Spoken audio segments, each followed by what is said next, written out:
তাহলে ডাক্তার জাকির নায়েক সম্পর্কে এত কথা কেন বলা হলো খুবই বুঝবেন। অযথাই কিন্তু আমি কোনো কথা বলছি না, এটা ইন্টারনেটে যাবে, এটা শুধু প্রসঙ্গটাই হবে ডাক্তার জাকির নায়েক। কারণ হচ্ছে আমাদের দায়িত্ব বলে দেওয়া। আমাদের দায়িত্ব কি? বলে দেওয়া। মেনে নেওয়া না মেনে নেওয়া ওটা আপনার বিষয়, ওটা আমার বিষয় নয়। তাহলে এখন ডাক্তার জাকির নায়েক সম্পর্কে যে কেন কথা বলা হলো এবং কারা কারা কথা বলল, এই কারা কারা কথা বলল বলতে গেলে যদি আপনি মনে করেন, আপনারা যারা এখানে আছেন তারা বুঝতে অবশ্যই সহজ হবে যে ডাক্তার জাকির নায়েক সম্পর্কে এখানে দেখেন, ডাক্তার জাকির সাহেব সম্পর্কে তীব্র সমালোচনা গোটা ভারতবর্ষে, শুধু আমার নয়, এটা আমার কথা, আমি শুধু আমার বইয়ে লিখে দিয়েছি তার লিখিত কথাগুলি, এটা মনে রাখবেন। তার লিখিত কথাগুলি আমরা লিখে দিই, তার বক্তব্যের কথাগুলি আমরা লিখে দিয়েছি। কারোর সাথে আমাদের শত্রুতা নেই, কারোর সাথে আমাদের বন্ধুত্ব নেই। কেউ কোটি কোটি হাজার হাজার কোটি কোটি ডলারের মালিক হয়, আমাদের কোনো যায় আসে না। কেউ ফকির থাক, সেটাও আমার সমস্যা নেই। আমার সমস্যা হলো আমার নবী পাক সাল্লাল্লাহু আলাইহি ওয়াসাল্লাম এবং আল্লাহ পাক সম্পর্কে উল্টা পাল্টা কথা বললে, সেটা আমার বাবা বললেও তার বিরুদ্ধে আমি কথা বলতে বাধ্য। কথা বুঝতে পেরেছেন তো? এ কথাটা বুঝুন।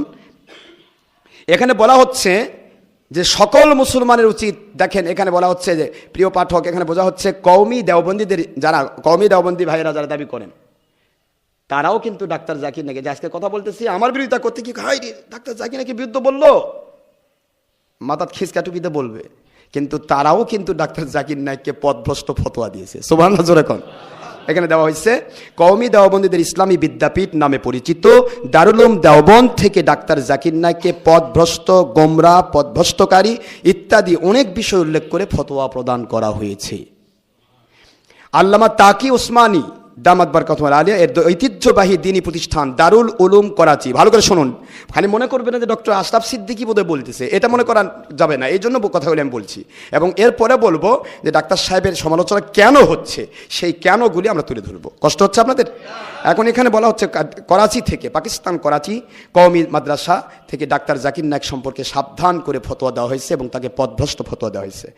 একইভাবে পাকিস্তানের প্রসিদ্ধ মাদ্রাসা জামিয়া বিন নূরিয়া কওমি মাদ্রাসা থেকে ডাক্তার জাকির নায়েক থেকে সাবধান থাকার ব্যাপারে ফতোয়া প্রদান করা হয়েছে। তারপরে পাকিস্তানের বিশিষ্ট আলিম মাওলানা সাইয়দ খালিক সাজিদ বুখারী হাকিকতে ডাক্তার জাকির নায়েক নামে বই লিখে, এটা 498 পৃষ্ঠা উর্দু বই, উর্দু ভাষায় বিশাল কিতাব লিখে ডাক্তার জাকির নায়েক সম্পর্কে পুরা উম্মতকে সতর্ক করেছে।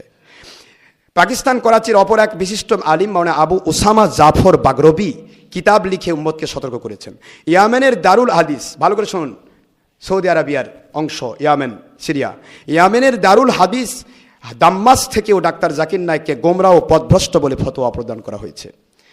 লখনৌর কাজী মুফতি আবুল ইরফান কাদবি সর্বস্তরের ওলামা কনফারেন্সে ডাক্তার জাকির নায়েকের ভ্রান্ত বিষয়গুলো উত্থাপন করে তার বিরুদ্ধে ফতোয়া প্রদান করেন। তার এ ফতোয়া ভারতের ইলেকট্রনিক ও প্রিন্ট মিডিয়ায় ব্যাপকভাবে আলোড়ন সৃষ্টি করে এবং সেটা আপনার ইটিভি ইন্ডিয়া, এখানে ডাইরেক্টলি ডাক্তার জাকির নায়েকের ছবি সহ তার বর্ণনাটা তুলে ধরা হয়, সেটা ইন্টারনেটে এখনও আছে। এবং সেখানে তিনি বলেন, সেই যে ছবি সহ তার যে বর্ণনা, তার যে আলোচনা, এই আলোচনার ভিতরে তিনি বলতেছেন, মোহাম্মদ সাল্লাল্লাহু আলাইহি ওয়াসাল্লাম ভি মাননা হামারে লিয়ে হারাম হে। এটা তুলে ধরা হয়েছে পুরা, এটা ইন্টারনেটে আছে, এটা তুলে ধরা হয়েছে। পাশাপাশি বলা হচ্ছে যে মোহাম্মদ সাল্লাল্লাহু আলাইহি ওয়াসাল্লামকে মানা হারাম, মান্য করা হারাম, বা তার ব্যাপারে যেটাই হোক ওসিলা মানা হারাম, এ কথাগুলি যখন বলেছে, পুরা ভারতবর্ষের হস্ত হক্কানি ওলি আউলিয়া শুধু নয়, যারা দেওবন্দি কওমি খারেজি তারাও ফতোয়া দিয়েছে তার ঈমান নেই, তিনি পথভ্রষ্ট। এরপরে আসেন, ফলে ডাক্তার জাকির নায়েকের কনফারেন্সের উপর সরকারি নিষেধাজ্ঞা জারি হয়, তার বিরুদ্ধে ভারতের হাইকোর্টে মামলা হয় এবং তার নামে ওয়ারেন্ট জারি করা হয়। এমনকি ভারতের মুসলমানরা ডাক্তার জাকির নায়েকের বিরুদ্ধে বিভিন্ন স্থানে জনসভা মিছিল সমাবেশ করে। ডাক্তার জাকির নায়েক হাইকোর্টের এই মামলা থেকে লিখিত মুসলিকা দিয়ে ভুল স্বীকার করে তিনি নিষ্কৃতি পান। কথা বুঝতেছেন তো আমার? এরপরে আরব দেশের ওলামায়ে কেরাম, আরব রাজ্য যদিও এখন ওহাবি দ্বারা নিয়ন্ত্রিত, তারপরেও তারা ওলামায়ে কেরাম তারা ডাক্তার জাকির নায়েকের ব্যাপারে উম্মতে মুসলিমাকে সতর্ক করে ফতোয়া প্রদান করেছেন। সুবহানাল্লাহ পড়বেন না? কেন করেছেন এটা আমি পরে বলছি। পাকিস্তানের বিশিষ্ট গবেষক আলেম মাওলানা ইলিয়াস গুম্মান ডাক্তার জাকির নায়েকের বিরুদ্ধে সেমিনার করে দলিল প্রমাণ উপস্থাপন করে তার ভ্রান্ত মতবাদ খণ্ডন করেছেন। বাংলাদেশেও সকল হকপন্থী ওলামায়ে কেরাম ডাক্তার জাকির নায়েকের ভ্রান্ত আকীদাগুলো ওয়াজ মাহফিল এবং লেখার মাধ্যমে তুলে ধরেছেন। দেশের সকল প্রান্তেই তার বাতিল কথাবার্তা নিয়ে আলোচিত হচ্ছে। মুফতি মিজানুর রহমান কাশেমি ডাক্তার জাকির নায়েকের ভ্রান্ত মতবাদ নামে ও কওমি মৌলবী মাওলানা উলিপুরি, কওমিদের এখন বাংলাদেশে বড় মৌলবী যায় উলিপুরি, ডাক্তার জাকির নায়েকের আসল চেহারা নামে এবং সয়সুরি তাবলিগীদের প্রতিষ্ঠিত, সয়সুরি তাবলিগীরাও কিন্তু তার পক্ষে বলতে পারবেন না, তাদের প্রতিষ্ঠিত মাসিক আদর্শ নারী 2011 সালের কয়েক সংখ্যায় এবং হকের অতন্দ্র প্রহরী বাতিলের আতঙ্ক আহলে সুন্নতুল জামাতের মুখপত্র মাসিক আল বায়ানাত এবং দৈনিক আল ইহসান শরীফে এ বিষয়ে বিস্তারিত আলোচনা তুলে ধরেছেন এবং তাকে পথভ্রষ্ট এবং বেঈমান বলে ফতোয়া দেওয়া হয়েছে। একটু বুঝবেন, ভালো করে বোঝার চেষ্টা করবেন, কে কাকে ভালোবাসবে বিষয় নয়, কথাগুলি জানার দরকার। এখানে মাগুরার পীর ওস্তাদ মোহতারাম মাওলানা আবু সালে মোহাম্মদ মুজদাসিম বিল্লাহ দামাত বারকাতুহু আওলাদের রসুলগণ বাংলাদেশে রাজারবাগে মুর্শিদ কিবলা সহ যত আওলাদের রসুল এবং অলি আউলিয়া আছেন, অসংখ্য পীর মাশায়েখ সহ এখানে ঠনঠনিয়া, তারপরে আপনার ফুরফুরা, মেদিনীপুর, জৈনপুর, সরসিনা, সমস্ত হক্কানি অলি আউলিয়ার দরবার থেকে ডাক্তার জাকির নায়েককে ভণ্ড, প্রতারক, তারপরে গোমরা, পথভ্রষ্ট এবং বেঈমান ফতোয়া দেওয়া হয়েছে, যেরকম নাউজুবিল্লাহ। এরপরে কিন্তু এ লোকটির দ্বারা যদি ভারতবর্ষ সরো, এখানে একটা জিনিস আমাদের বোঝার বিষয়, সেটা হলো আমাদেরকে এটা মনে রাখতে হবে যে অনেকে মনে মনে ভাবতে পারে যে তার দ্বারা তো অনেক মানুষ মুসলমান হয়ে যাচ্ছে, অনেক মানুষ মুসলমান হচ্ছে।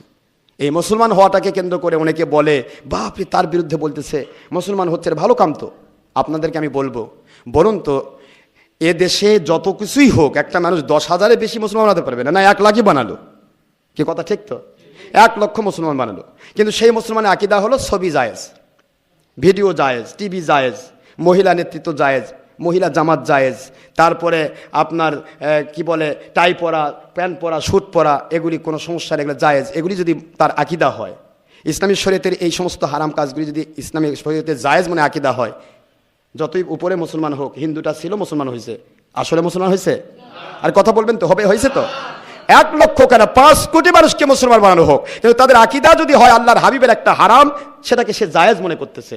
মহিলাদের ব্যাপারে ডাক্তার জাকির নায়েক বলেছে মহিলাদের চেহারা কোনো পর্দা নয়, তার চেহারা পর্দা যদি না হয়, কোরআন শরীফে বলা হচ্ছে পর্দা ঢেলে দেওয়া, তোমাদের মহিলাদের চেহারার উপর পর্দা ঢেলে দিতে হবে, আর ইনি বলছেন চেহারা পর্দা নয়। তাহলে এই আকীদা যার থাকবে, কোরআনের বিরোধী আকীদা, তাহলে সে যত বড়ই মুসলমান দাবি করুক, সেটা মুসলমান আসলে মুসলমান থাকবে তো? তাহলে 5 লাখ 5 কোটি মানুষ হলে কি হবে? এ তো মুসলমান হচ্ছে না, বরং হচ্ছে কি মিডিয়ার মাধ্যমে সারা পৃথিবীর কোটি কোটি মানুষ যখন তার দিকে ছুটে যাবে এবং তারা যখন এই ভিত্তিতে সমস্ত হারামগুলোকে জায়েজ মনে করবে, তখন তাদের ইমানটা আস্তে করে ছুটে চলে যাবে। তাহলে 10 লাখ বা 10,000 মানুষকে ইসলাম কবুল করার নাম করে কোটি কোটি মানুষের ইমান, সত্যিকারের ইমান নষ্ট করে দেওয়া, এটাই হলো ইহুদি নাসারার সবচাইতে বড় প্ল্যান। আমার কথা বুঝতে পেরেছেন তো? মাছ ধরতে গেলে সেখানে খাদ্য দিতে হয়, আগে টোপ মারা লাগে, না লাগে না? এমনি মাছ আসবে কি? মানুষের ইমান নষ্ট করার জন্য কিছু ইমানি কথা বলতে হয়, ভালো করে বুঝবেন।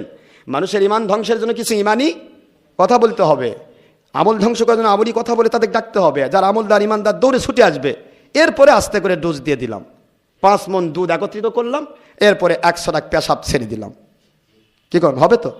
পুরা দুধ পাক নাকি? হ্যাঁ, না পাক হয়ে গেল। এটাই হলো মূল টার্গেট। তো ভাইয়ের আমার, এখন আমাদের মনে রাখতে হবে যে আমরা এতগুলো মানুষ বলেছে, আমি বলিনি, আমার কথা তো আমি অনেক আগে থেকে বলে আসতেছি, কিন্তু শুধু আমি নয়, শুধু ডক্টর আশরাফ সিদ্দিকই নয়, বরং সারা পৃথিবীর মানুষ, হক্কানি ওলিয়া উলিয়া আলেম ওলামা যারা, তারা সকলেই ফতোয়া দিয়েছে। জোরে কোন সুবহানাল্লাহ। কেন দিলেন? কারণটা কি? কারণটা জানা দরকার। এই কারণকে কেন্দ্র করে এবার আমরা তার লেকচার সমগ্র থেকে, তিনি যে লেকচার দেন, তিনি যে লেকচারগুলি টিভিতে দেন, এই টিভিতে দেওয়া, এই টিভিকে দেওয়ার এই লেকচারগুলি কোট করা হয়েছে তার এই লেকচার সমগ্রের ভিতরে। এটা তার নামেই পিস টিভি নামেই লেকচার সমগ্র বের হয়েছে। লেকচার সমগ্রতে তিনি লিখতেছেন, খুব ভালো করে শোনেন, লেকচার সমগ্র জাকির নায়েক লেকচার সমগ্র ভলিউম 1 265 পৃষ্ঠা, লিখতেছেন আল্লাহ পাককে ব্রাহ্মণ, বিষ্ণু প্রভৃতি নামে ডাকা যাবে। মানে নেবেন তো আপনারা? কাল থেকে আল্লাহকে বামন বলে ডাকা শুরু করি নাকি? নাউজুবিল্লাহ মিন যালিক। এটা আমাদের কথা নয়, কিন্তু তার কিতাব, তার বক্তব্য। আল্লাহ পাককে নাউজুবিল্লাহ জোরে কোন ব্রাহ্মণ, বিষ্ণু, বিষ্ণু হচ্ছে হিন্দুদের ফার্স্ট দেবতার নাম, যে হিন্দুদের সবচাইতে বড় দেবতা যারা মনে করে এ সবার উপরে, সেই বিষ্ণু নামে আল্লাহকে ডাকা যাবে। মনে পড়বেন তো? আল্লাহ রাব্বুল আলামিন বলেন, ওয়ালা তাজআলু দুআআর রাসূল বাইনাকুম কাদুআই বা'দকুম বা'দা।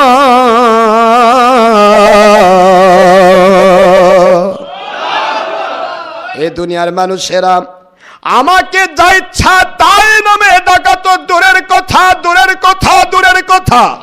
আল্লাহ বলেন, আমি তো আল্লাহ, আমার অনেকগুলি নাম আছে, আসমাউল হোসনা, ফাদউ বিহা, এইগুলি নিয়ে তোমরা ডাকো, আমি আল্লাহ তোমাদের ডাকে সাড়া দেব।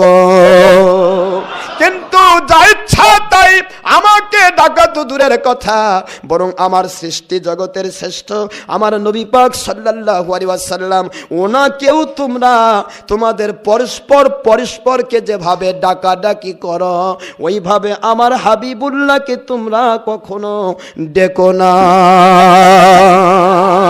আল্লাহু আকবার বলেন। কোরআন শরীফের সূরাতুন নূর 63 নম্বর আয়াত শরীফ, আল্লাহ পাক বলেন, আমাকে তো দূরের কথা, আমার নবীকেই যা ইচ্ছা তাই করে ডাকা। তোমাদেরকে যেমন ডাকো এ উমুক এ তুমুক, এভাবে আমার নবীকে ডাকা যাবে না। এই জন্য ইয়া মুহাম্মদ শব্দটা আমাদের বলা যাবে না।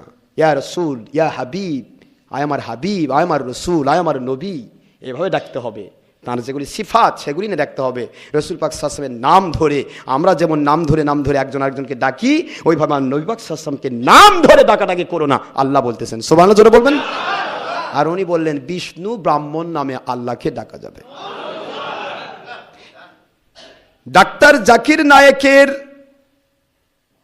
লেকচার সমগ্র ভলিউম 2 62 পৃষ্ঠা, রাম ও কৃষ্ণের নবী হওয়ার ব্যাপারে তাকে জিজ্ঞাসা করা হলো, তিনি বললেন, এ ব্যাপারে আমরা বলতে পারি রাম ও কৃষ্ণ নবী হতে পারে। মানবেন তো? নাউজুবিল্লাহ পড়বেন না? তার লেকচার সমগ্র, যারা পাগল হয়ে যান তাদের খেদমতে আরজ করবো। সোনার ভাইয়েরা, কার পিছে ছুটছেন? কিছু ভালো কথা বললেই হয়ে গেল? দলিল এ বেদ, উপনিষদ, ত্রিপিটক, গীতা, সীতা, মহাভারত, যেগুলা দুনিয়ার মানুষ কেউ জানতোই না, সেগুলা সে জানিয়ে দিচ্ছে। এটা হিন্দুদের একটা উপকার। কথা কন না কেন? যেগুলি জানারই দরকার নাই, যেখানে আল্লাহর হাবিব হুজুর পাক সাল্লাল্লাহু আলাইহি ওয়াসাল্লাম তিনি মসজিদে নববীতে বসা, ভালো করে শুনুন, হাদিস শরীফ, মুসলিম শরীফ, হযরতে ওমর ফারুকে আজম রাদিয়াল্লাহু তাআলা আনহু, তিনি হুজুর পাক সাল্লাল্লাহু আলাইহি ওয়াসাল্লামের সামনে এসে বলছে, হে আল্লাহর হাবিব, তাওরাত কিতাব, তাওরাত কিন্তু আসমানি কিতাব, তাওরাত কিতাব নাজিল হয়েছে কার উপর? মুসা কালিমুল্লাহ আলাইহিস সালাম, জলিল কদর নবী। আমার নবী পাক সাল্লাল্লাহু আলাইহি ওয়াসাল্লামকে মহব্বত করার কারণে তাকে আল্লাহ পাক 70,000 নবীর সর্দার বানিয়েছেন। সেই মুসা নবী আলাইহিস সালাম, ওনার উপরে নাজিলকৃত তাওরাত কিতাব, খুব ভালো করে শোনেন। তাওরাত কিতাব নিয়ে এসে তিনি বলতেছেন, হে আল্লাহর হাবিব, তাওরাত কিতাবের কিছু কিছু জিনিস আমাদের ভালো লাগতেছে, এগুলি কি লিখে রাখবো? যেই মাত্র কথা রাসূল পাক সাল্লাল্লাহু আলাইহি ওয়াসাল্লামের পূর্ণিমার চাঁদের চাইতে সুন্দর চেহারা লাল হওয়া শুরু হলো, লাল হয়ে যাচ্ছে, রক্তিম হয়ে যাচ্ছে। সিদ্দিক আকবর রাদিয়াল্লাহু আনহু বলেন, ও ফারুক আজম রাদিয়াল্লাহু তাআলা আনহু, আপনি কি দেখতে পাচ্ছেন না নূর নবীজির চেহারা মুবারক গোসায় লাল হয়ে যাচ্ছে? আপনি কি দেখেন না আমার নবী যে উত্তর দিচ্ছেন না, কিন্তু তার চেহারা লাল হয়ে যাচ্ছে? মুহূর্তের ভিতরে হযরতে ফারুক আজম রাদিয়াল্লাহু তাআলা আনহু মুহূর্তের মধ্যে স্টপ হয়ে গেলেন, আমার নবী পাক সাল্লাল্লাহু আলাইহি সাল্লামের সামনে বসে গেলেন। সুবহানাল্লাহ। এবার আল্লাহর হাবিব বলা শুরু করলেন, ও ওমর ইবনুল খাত্তাব রাদিয়াল্লাহু তাআলা আনহু সহ সকল মুমিন মুসলমান শুনে নিন, এই মুহূর্তে স্বয়ং বনি ইসরাইলের জলিল কদর 70 70,000 নবীর সরদার মুসা কালিমুল্লাহ আলাইহিস সালাম যদি বেঁচে থাকতেন, তার কেতাব তাওরাত তো দূরের কথা, তাওরাত কেতাবকে বাতিল ঘোষণা করে আমার কাছে উম্মত হয়ে আমার কোরআন মেনে নেওয়া তার জন্য ফরজ হয়ে যেত। বুঝুন, স্বয়ং মুসা আলাইহিস সালাম, আল্লাহ পাকের হাবিব বলেন, লাউ কানা মুসা আলাইহিস সালাম হাইয়ান মা ওয়াসিআহু ইল্লা ইত্তিবাঈ, আমার অনুসরণ করা তারা ছাড়া তার কোন হকের উপর থাকার কোনো পথ ছিল না। যেখানে তাওরাত 104টি কিতাবের মধ্যে 4খানা কিতাব হচ্ছে মূল, আর 100 হলো সহিফা। এই 400 খানার ভিতরে সবচাইতে বড় কিতাব বর্ধিত কলেবরে, সেটা হলো তাওরাত। উটের পিঠে করে নিয়ে বেড়া লাগতো, সুবহানাল্লাহ জোরে বলবেন না? সবচাইতে বর্ধিত কিতাব, প্রায় 450 খণ্ড, সুবহানাল্লাহ পড়বেন না? সেই তাওরাত কিতাব আল্লাহর আসমানি কিতাবের ভিতরে বর্ধিত কলেবরে সবচেয়ে বড় কিতাব। আর সেই কিতাবের একটু লেখা লিখতে চাইছিলেন, যে ভালো লাগে, মুসা আলাইহিস সালাতু ওয়াস সালামকে আল্লাহ পাকের হাবিব বলে, মুসা আলাইহিস সালামও আমার উম্মত হতে বাধ্য হতেন, এছাড়া হকের উপর থাকার কোনো পথ ছিল না। যেখানে তাওরাত আসমানি কিতাবে চলে না, সেখানে Tripitaka, Gita, Sita, Upanishad, Mahabharata, Old Testament, New Testament, Bible, অমুক কিতাব, এগুলো কি দরকার আছে নাকি? আমার দলিল কোরআন শরীফ, হাদিস শরীফ, ইজমা, কিয়াস, এই চারটির ঊর্ধ্বে আমার কোনো দলিলের দরকার নেই। কোনো ব্যক্তি নয়, কোনো ব্যক্তি নয়, কোনো মানুষ নয়, কোনো দেশ নয়, কোনো জাতি নয়। দলিল হচ্ছে কোরআন শরীফ, হাদিস শরীফ, ইজমা এবং কিয়াস। এগুলির উদ্দেশ্য হলো একদিকে হিন্দু খ্রিস্টানদের দাম বাড়ানো, আরেকদিকে সাধারণ মানুষগুলোকে হিন্দু এবং খ্রিস্টান মার্কা বানানো। খুব বুঝবেন, বোঝার চেষ্টা করুন। তাহলে রাসূল পাক সাল্লাল্লাহু আলাইহি সাল্লামের কালাম, সুন্নাহ এবং আমার আল্লাহর কালাম, ইজমা, কিয়াস ছাড়া অন্য কোনো দলিল মানার আমার দরকার নেই।